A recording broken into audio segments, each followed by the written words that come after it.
Alright, lovely people from the internet. So the GH5S got its update of version 2.2 a couple of months back, I guess it was in December. With the update 2.0 they added the so-called hybrid lock gamma, the current color spectrum I'm shooting now. This flattens the color profile of the surroundings by at least 12 stops in dynamic range, which gives us more space of colors to work with. But we have to apply these with the so-called lookup tables in the Adobe Premiere afterwards, so we can get the maximum out of the highlights and the shadows. There are no details missing then. Should look pretty awesome. This is now the ungraded footage I'm showing you now, and this should be the graded, at least in theory. So anyways, the HLG or hybrid lock gamma records, like I said, in 12 stops of dynamic range. It's similar to the V-Lock L upgrade you can get for the GH5 and GH5S for about €100, over $100. And if it's worth the money, I can't tell. I did not intend to buy this. This is the first time I ever record on a flat color profile, and I'm trying to make the best out of it. Anyways, the HLG still seems to be quite competitive when it comes to color grading, like the V-Lock L, and since they implemented it in the update for free, I don't think it's so much worth now to buy the V-Lock L upgrade for the GH5S. I would say let's get started with the color grading. I'm providing you now some nice shots of CALYXYT and the harbor we have around here. It's a beautiful sunny day, right time to record for full-sized color grading action. Let's see if this works.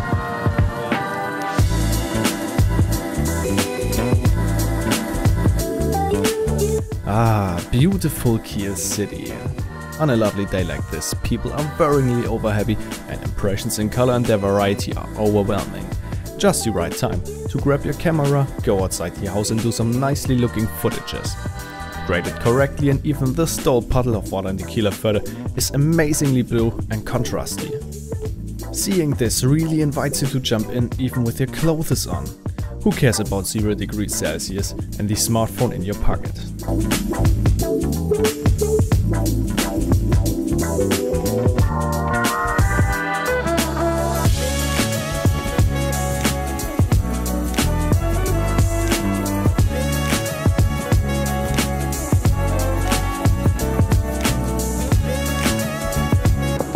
So the minor two problems with HLG are just you can use it in 10-bit recording, and the maximum frame rate by 10-bit recording on the GH5 on 4K is, I believe, 30. Oh great, the never-ending wind of Kiel. Anyway, I just complained about the GH5 not supporting 10-bit in 60 FPS on 4K resolution. You only get more than 30 FPS with the help of an external, exclusive and expensive monitor. The frame rates are just 30 FPS on maximum in 4K resolution.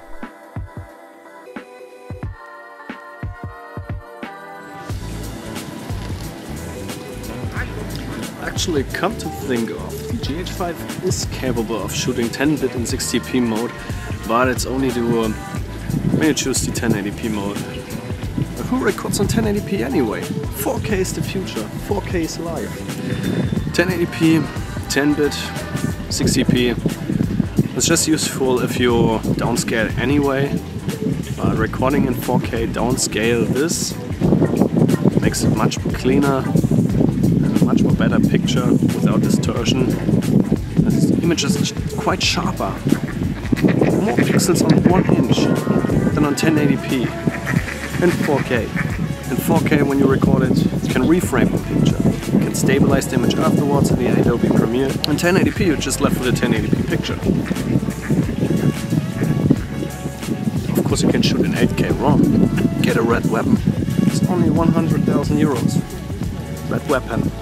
It's a beast of a camera. One day I will have one. One day. Anyway, let's get moving. This place gets boring. Well, I don't mind getting blowed, but when you use a windshield on your microphone, you expect it to work. Sennheiser, we need to talk. Anyway, looking at the following footage, you see clearly what good color grading in hybrid lock gamma can bring to. Highlights are on spot and not blown out. The shadow is not too black, leaving fine details without being unnatural dark. Every fine bit on color in the spectrum is almost natural looking.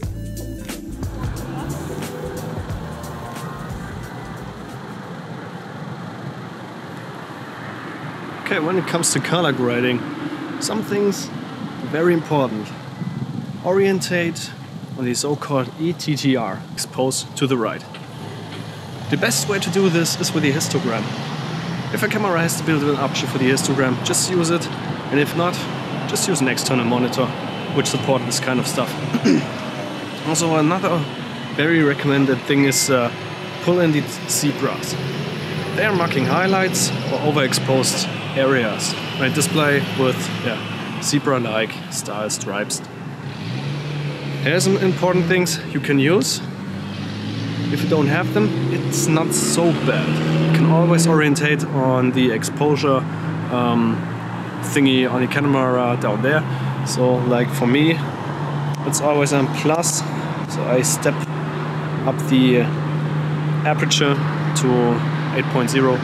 Now the picture is a bit more brighter for me and more highlights came in. Also more details in the shadow. This all stuff you can later grade with excellent results. Another important factor is use white balance. Don't rely on the auto white balance from the camera. I mean, from the GH5 it's pretty slick. It does its job, but it's not perfect. So the best thing is use an 80% grayscale card. Maybe there are some cheaper ones on Amazon, but I would prefer something from clothing or stuff which doesn't reflect so much light, which is more true to its grayscale color. Maybe some color correcting patterns, I don't know.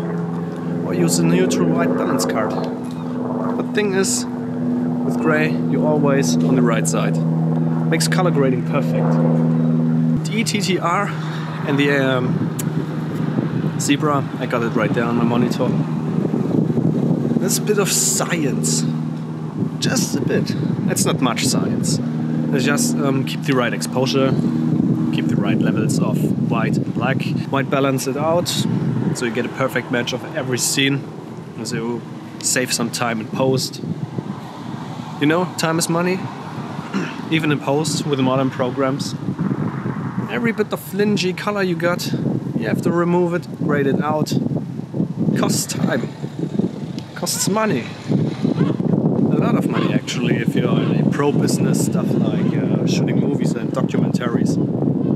Anyway, I'm not the expert when it comes to color grading and white balancing. Just saying that what I've learned today or in the past couple of weeks when it comes to color grading. Just fresh knowledge I want to share. Custom white balancing, histogram, zebras, hybrid lock gamma. Sounds like techno tracks from Moby, but are important features for post-production. Get your shot right in the first place and you will get half the work done. If you got too much money to spend, get help with an external monitor like the Thermis Frigate Ninja. Makes things more convenient. And if you give a duck about your finished video production, don't rely on YouTube tutorials. Well, the irony in the last one.